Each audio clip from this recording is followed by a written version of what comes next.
Yes, good morning, Jake, and it is a very good morning for both Hillary Clinton and Donald Trump, both the frontrunners in each party coming away with big victories out of New York yesterday. As for Donald Trump, well, the headlines kind of say it all for both parties, really. Trump wins big and Clinton ends Sanders' streak.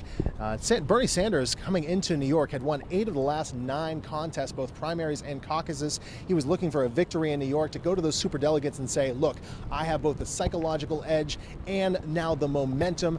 Would you reconsider coming over to my side? He did not get that. That could be a big turning point in this race. But perhaps my favorite headline of the morning comes out of AM New York. It really says it all.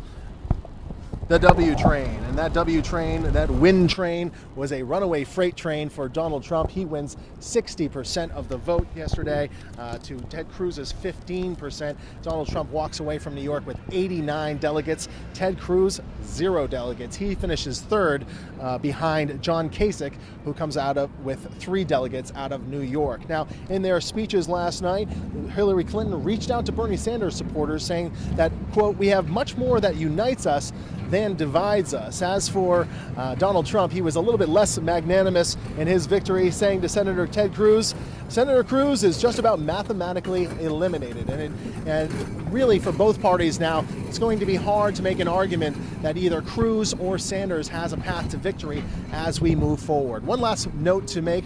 Yesterday, about 126,000 voters in Brooklyn, registered and active Democrats, showed up to the polls and were turned away.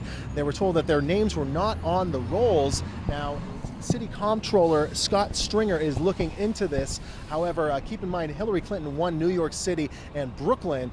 Won Brooklyn by about 60,000 votes and New York City by a couple 100,000 votes. So no matter what happens with those 126,000 somewhat votes, it's not going to change the shape of what happened in New York for Hillary Clinton. She will walk away the victor, and we will all move on to the next Super Tuesday happening coming up next week, and where the states of Maryland, Pennsylvania, Connecticut, Rhode Island, and Delaware will have their say. But reporting now live from New York City, I'm Mike Carter, NCC News.